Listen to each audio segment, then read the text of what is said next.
Hello बच्चों, मैं हूं महेश मौर्य और आपका प्यारा सा चैनल है महेश मौर्य क्लासेस। हम अभी इस पर आपको नए टॉपिक पर लेक्चर दे रहे थे, आईपीसी नाम से, जो कि 10th के बोर्ड में 12th के बोर्ड में भी आता है। और सबसे ज़्यादा जरूरी कि ये कार्बनिक यौगिक में सबसे ज़्यादा जरूरी है कि यदि ये आपको इनके आईपीसी नेम नहीं लिखने आते कार्बन के, तो आप कार्बनिक योग सही से नहीं कर पाएंगे। ठीक, जो कार्बनिक यौगिक हैं उनके चैप्टर आप सही से नहीं कर पाएंगे। ठीक, तो इस पर हमने एक पार्ट में लेक्चर दे रखा है, अगर आपने उसे नहीं देखा है, वो बेसिक है, तो आप जाकर उसे देख लें। और ये दूसरा पार्ट है, इसमें हमने पहले पार्ट में आपको अल्केन के बारे में बताया है, इसमें एल्कीन और अल्काइन के बारे में आपको क्लियर करेंगे। ठीक, चलिए देखते हैं, शुरू करते हैं एल्कीन से। ठीक, और साथ में इनका इंग्लिश में वर्ड भी लिखते चलूंगा, जो कि इंग्लिश मेन है इसमें। आईपीसी नाम को आपको ध्यान रखना है कि इंग्लिश अल्फाबेटिकल पे ज़्यादा प्रेफरेंस दिया जाता है। ठीक, तो जो एल्कीन है, इसको अगर मैं दो वर्ड में तोड़ देता हूँ तो ये बनता है अल प्लस इन। ठीक, जहाँ पर अल का मतलब होता है कार्बन की संख्या और इन दर्शाता है डबल बॉन्ड। इन दर्शाता है डबल बॉन्ड, यानी कि एल्कीन में कहीं ना कहीं एक डबल बॉन्ड रहेगा जरूर। ठीक, तो अब देखते हैं इसमें आगे कि इसका फॉर्मूला क्या होता है। इसका फॉर्मूला होता है CnH2n, यानी कि जितने भी कार्बन रहेंगे उसके डबल में हाइड्रोजन रहेगा। ठीक, जैसे CnH2n है, n यहाँ पे कार्बन की संख्या हो सकती है, जो कि हमने आपको बता रखा है मैथ है प्रोब्यूट ऐसे करके। तो वही कार्बन की यहाँ पे संख्या आ सकती है, 4 हो सकती है, 10 हो सकती है, 9 हो सकती है, 7 हो सकती है, कुछ भी हो सकता है कार्बन की संख्या में। तो इस पर एग्जाम्पल देते हैं आपको, बहुत ही ईजी आसान भी है। और दूसरा बात एक और जानना है कि जो एल्कीन होगा वो शुरू होगा 2 कार्बन से। इसका मेन रीजन क्या है कि जो डबल बॉन्ड बनेगा वो कार्बन कार्बन के बीच होना चाहिए, ये नहीं कि कार्बन और ऑक्सीजन के बीच हो, ऐसा नहीं होना चाहिए। तो जो डबल बॉन्ड आता है वो कार्बन कार्बन के बीच आना चाहिए, इसलिए कम से कम 2 कार्बन होने जरूरी है। इसी तरीके से ट्रिपल बॉन्ड वाले में भी होता है कि यदि हमारे पास एक कार्बन है तो हम ट्रिपल बॉन्ड नहीं लगा पाएंगे। अगर हमारे पास 2 कार्बन होंगे तो हम ट्रिपल बॉन्ड को आराम से लगा सकते हैं। कम से कम 2 कार्बन होने चाहिए। जैसे एग्जांपल देता हूँ, पहला मान लिया कि हमने 2 कार्बन से C2। अब आप बता सकते हैं कि n की वैल्यू जब 2 है तो 2 दूनी कितना हुआ 4। इसका मतलब है कि H की वैल्यू कितनी होगी, 4 होगी। अब कैसे करेंगे इसे, तो सिंपल में अगर मैं इसका स्ट्रक्चर बनाऊं तो C पहले सिंगल बॉन्ड से दर्शाना है समझने के लिए। 2H इसने लिया, 1 2 बचे, 2H इसने लिया। और बात ये पड़ी हमारे पास कि कार्बन जो है 4 बंद पूरे करता है और हमारे पास अभी इसने केवल 2-3 बंद पूरे किए हैं। यानी कि अगर इसके बीच में एक डबल बॉन्ड लगा दूं तो इसके 4 बंद पूरे हो जाएंगे आराम से। अब ये डबल बॉन्ड में भी आ गया, यानी कि डबल बॉन्ड वाला कहते हैं किसे, तो अल्कीन कहते हैं। इसका फॉर्मूला भी सेटिस्फाई कर गया। इसका नाम कैसे लिखेंगे, 2 कार्बन को एथ कहते हैं, मैंने आपको बता रखा है। 2 कार्बन को एथ प्लस, इसको कहा है कि इन है, ये इन, ठीक से देखिए ये होता है इन। तो यहाँ पर लिखेंगे इन, और जैसे ही इसे एक साथ लिखेंगे तो ये बनेगा एथीन। ठीक है, ये बन जाएगा, ये एथीन देगा हमें। इस तरीके से मान लीजिए कि मैं आपको एक और एग्जांपल देता हूँ, छोटा सा ही, 4 कार्बन पे, तो C4 H4 दूनी कितना हुआ 8, तो C4H8, 4 दूनी 8, सिंपल। चूंकि 4 दूनी 8 इस फॉर्मूले पे है तो ये जरूर ही एल्कीन होगा। और इसके पास 4 कार्बन है तो 4 कार्बन को ब्यूट कहते हैं। इसके साथ इन जोड़ देंगे क्योंकि ये इस फॉर्मूले पे सेट है और ये इसका अनुलग्न है, तो इसको हम सेट कर देंगे, तो ये बनाएगा ब्यूटीन। ठीक, तो इस तरीके से इनके धीरे धीरे जो नाम होते हैं वो हम करते चलेंगे। ठीक, अब आप कहेंगे इसका स्ट्रक्चर बना के दिखाइए, तो इसका भी स्ट्रक्चर बेहद ही आसान है। किसी भी 2 कार्बन के बीच आपको एक ना एक डबल बॉन्ड रखना है, ये सबसे ज्यादा जरूरी है। लीजिए मैं इसके भी चल देता हूँ यहाँ। अब कार्बन के 4 पूरे करने होते हैं बंद, कैसे करेंगे, एक है इसके पास तो 2 3 4 H लगा दीजिए, सिंपल। आ रहा समझ, 1 2 3 4, 1 2 3 4, 1 2 3 4, हो गया इसका कंप्लीट स्ट्रक्चर।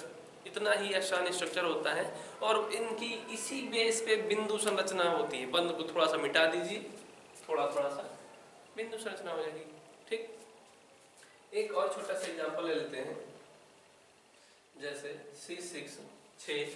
तो चूंकि कार्बन की संख्या 6 है, जब कार्बन की संख्या 6 है तो 6 दूनी 12 इस पे सेट हो रहा है, हम कह देंगे 6 दूनी 12 यानी कि हेक्स, और इस फॉर्मूले पे है तो इन जोड़ देंगे तो ये बनेगा हेक्सिन। क्या बनेगा ये? हेक्सिन। समझ में आ रहा है? चलिए, तो ये बना हमारे पास हेक्सिन, जो अगर हम शुरू से इनका नाम लेते हुए बन जाते हैं ethene, propene, butene, pentene, hexene, heptene, octene, nonene, decene. ये जो है हमारे सिंपल में ये नाम सभी क्रम से चलते रहते हैं, एक लगातार चलते रहते हैं। और इसमें आपको ये ध्यान रखना है कि अगर इन आता है, किसी भी नाम में इन आता है तो उसमें एक ना एक डबल बॉन्ड रहता है। ठीक, चलिए थोड़ा सा पीछे का रिवाइज कर देते हैं। जिसमें सिंगल बंद होता है वह संतृप्त हाइड्रोकार्बन होते हैं, और जिसमें डबल और ट्रिपल बंद होते हैं उन्हें हम असंतृप्त हाइड्रोकार्बन कहते हैं। ठीक, तो ये था हमारे पास एल्कीन का जो पूरा स्ट्रक्चर है और इसका किस प्रकार से हम इसे लिखते हैं, इनका आईपीसी नाम। अगर हमारे पास एल्कीन हो तो उसके लिए इन जोड़ते हैं, अल्केन हो तो उसके लिए एन जोड़ते हैं, और यदि हमारे पास एल्काइन हो तो उसके लिए आइन जोड़ते हैं। किसके बाद में? तो शब्द मूल के बाद में ही बंधों का प्रयोग किया जाता है। ठीक, और हमने आपको इसको लिखते समय पूर्व लग्न भी बता रखा है।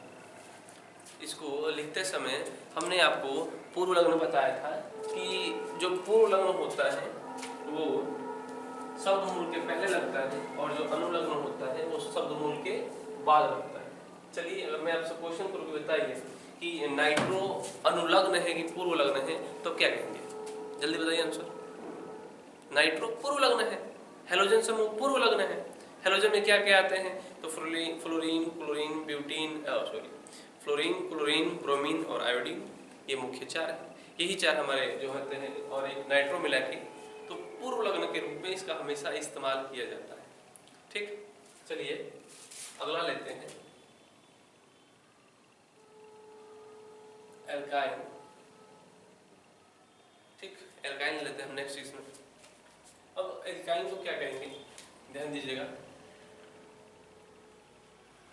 अल्काइन, इसको इस तरीके से लिखा हूं, इसका थोड़ा शॉर्ट हो जाएगा। अल्काइन, अल का मतलब होता है कार्बन की संख्या, और आइन, आइन का मतलब है आइन, ट्रिपल बॉन्ड होता है।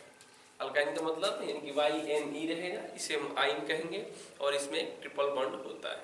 ठीक, क्या होता है? Triple bond. डबल बॉन्ड किस में होता है? एल्कीन में। सिंगल बॉन्ड अल्केन में।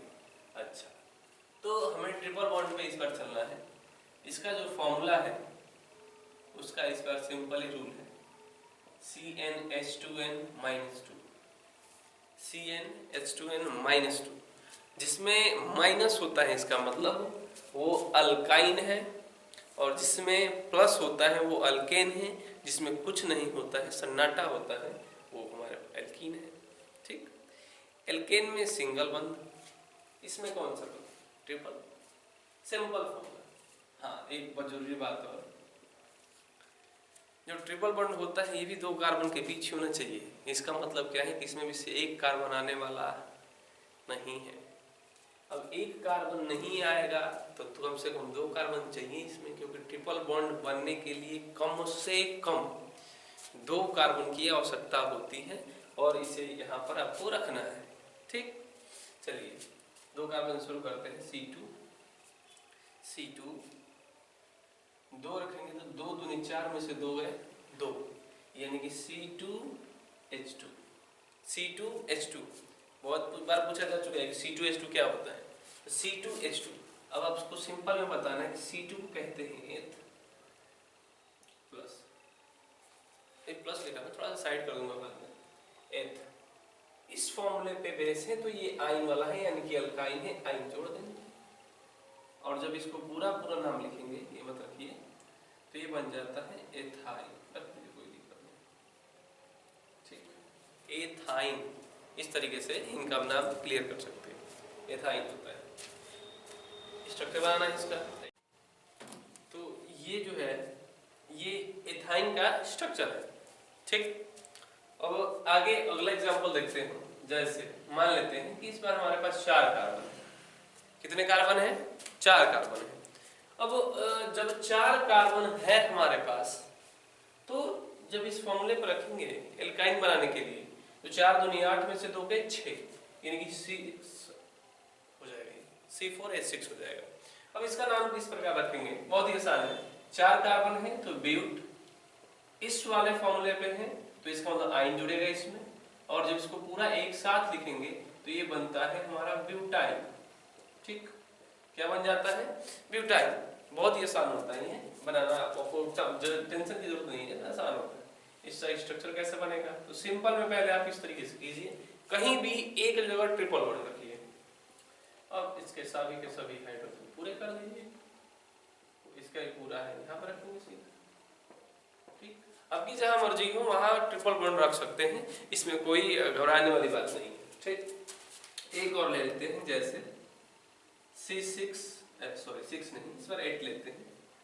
तो अगर कार्बन की संख्या 8 है, जो यहाँ पर H की वैल्यू निकालेंगे तो 8 दूनी 16 में से 2 जाएंगे 14 होंगे, यानी कि C8 8 और H 14 है। जब H 14 है, 8 को ऑक्ट कहते हैं और इस फॉर्मूले पर बैठा है, यानी कि इसके साथ आइन जुड़ेगा, यानी कि ऑक्टाइन हो जाएगा ये ऑक्टाइन।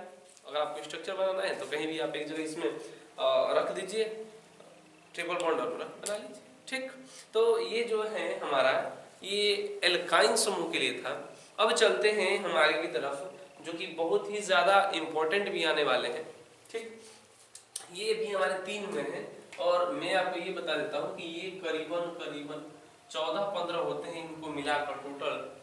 अब 14-15 करने में थोड़ा समय भी लगेगा, लेकिन हम आपको धीरे धीरे रोज 1-2 करके क्लियर करवा देंगे, इसमें बढ़ाना नहीं है।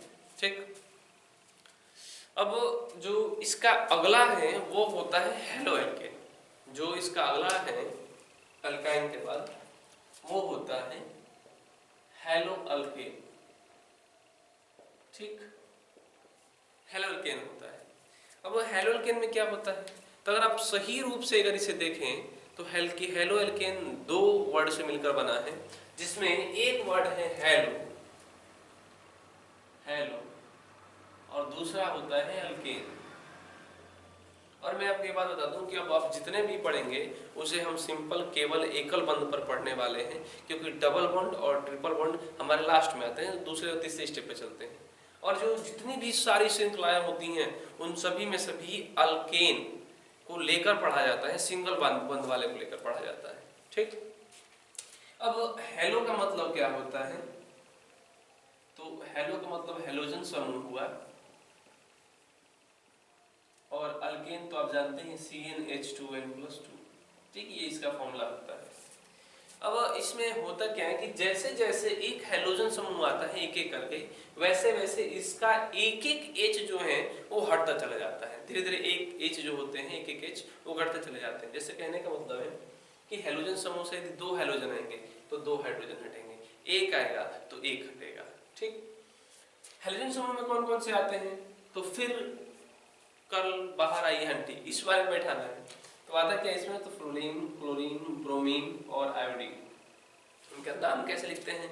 तो फ्लोरीन को लिखते हैं फ्लोरो, ब्रोमीन को लिखते हैं ब्रोमो, क्लोरीन को लिखते हैं क्लोरो और आयोडीन को लिखते हैं आयोडो। ठीक, इस तरीके से अब मैंने जैसे आपसे कहते मान लीजिए कि एक F आया है तो इसका एक हाइड्रोजन को भी स्थापित करेगा, 2 F आएगा तो इसके 2 हाइड्रोजन को भी स्थापित करेगा। इस तरीके से ये एक एक हाइड्रोजन को करके और धीरे धीरे हटाता चला जाता है। ठीक, जैसे एक सिंपल एग्जांपल देता हूं मैं आपको। मान लीजिए कार्बन हमारे पास संख्या में 1 है और ये CH4 है। हमने सोचा कि हमें हेलोजन समूह बनाना है, यानी कि हेलो अल्केन बनाना है। तो मैंने कहा कि अगर आपको फ्लोरीन जोड़ना है तो एक फ्लोरीन आएगा तो एक जो H है वो धीरे धीरे हट जाएगा, तो एक H को हटा देंगे और सिंपल में एक F जोड़ देंगे। अब घबराना नहीं है, इसी तरीके से लिखा आता है CH3F, CH3 CH2F, इस तरीके से आपको लिख कर दिया जा सकता है। ठीक, अब आप कहेंगे कि इनका नाम क्या है? तो कार्बन एक है तो सिंपल कहूंगा कि मैथ है, और एक कार्बन केवल अल्केन में आता है, यानी कि अल्केन समूह है। अब क्या होगा कि जो फ्लोरीन है इसे हम पूर्व लग्न कहते हैं, यानी कि ये शब्द मूल के पहले आएगा। जब शब्द मूल के पहले आएगा तो हम इसे लिखेंगे फ्लोरो। क्या लिखेंगे? फ्लोरो। एक कार्बन तो मैथ, और चूंकि सिंपल में ये आता है केवल अल्केन के लिए, फ्लोरोमीथेन सिंपल। मैंने अभी आपसे कहा कि अभी हम केवल अल्केन पर ही पढ़ेंगे, ठीक। दूसरा मान लेते हैं CH3 CH2 Cl। अब कहेंगे बहुत सुधा इसमें डबल बॉन्ड भी हो। अरे नहीं, देखिए कैसे, 1 2 3, 2 हाइड्रोजन और 1 Cl बना दिया हमने इसको। तो CH3 CH2 Cl कहाँ डबल बॉन्ड है? इसमें नहीं है, एकल बॉन्ड। कैसे कहेंगे अभी से? तो 2 कार्बन है तो एथ क्लोरीन पूर्व लग्न है, तो पूर्व लग्न को पहले यानी कि क्लोरो। 2 कार्बन एथ सिंगल बॉन्ड एन, एथेन जोड़ देंगे तो क्लोरोएथेन हो जाएगा, क्लोरोएथेन। इसको गिनती में भी किया जाता है, गिनती के बेस पे किया जाता है, भी ज्यादा नहीं है। तो मेरा 1 पर आ रहा है, इसको गिनते भी हैं 1 2। अब कहेंगे आपने 1 2 क्यों रखा है? तो 1 2 रखने का मेन रीजन ये होता है कि जब भी हमारे पास क्लोरीन या अन्य समूह जुड़ता है तो उनके गिनती के अनुसार रखा जाता है। जिन पर गिनती सबसे कम आएगी उधर से ही हम शुरू करते हैं। तो 1 से गिने, कार्बन की गिनती रखनी होती है। ये क्लोरीन में C है तो आप इसे रख देंगे, नहीं, क्लोरीन का Cl अलग है, कार्बन अलग है। तो कार्बन 1 2 गिना में, क्योंकि सबसे छोटा है 1 पर आ सकता था, तो कभी कभी हम इसे 1 क्लोरो से भी दर्शा देते हैं, 1 क्लोरोमीथेन, एथेन सॉरी। अब एक और एग्जांपल इस पर ले लेते हैं, जैसे CH3 CH2 CH2। मान लीजिए कि यहाँ पर मैं CH3 कर देता हूँ और यहाँ पर डालता हूँ Br। अब जो ब्रोमो है, Br ब्रोमो है, पूर्व लग्न है, तो इसकी गिनती कितने पर आने वाली है? सोचिए जल्दी बताइए। यहाँ से नहीं गिनने वाले, हम यहाँ से गिनेंगे 1 2 3 या फिर 1 2 3। मैंने कहा कि गिनती कम होनी चाहिए, कार्बन की श्रृंखला गिनती नहीं बदल देनी है। तो यहाँ से गिनेंगे तो 1 2 3। जब 1 2 3 लिखेंगे 2 पर ब्रोमो, 2 पर ब्रोमो, 3 है तो प्रो, सिंगल बॉन्ड है तो N, खत्म। 2 पर ब्रोमो प्रोपेन, 2 पर ब्रोमो प्रोपेन, 2 ब्रोमो प्रोपेन, ठीक, एकदम आसान है। चलिए एक दो एग्जांपल और देते हैं, एक नाइट्रो वाला देते हैं, बड़ी अच्छा लगता है नाइट्रो नाम सुनने से। जैसे CH3 CH2 NO2, सिंपल नाम है इसका एकदम। कैसे लिखते हैं? तो लिखते हैं नाइट्रो, कितने कार्बन है?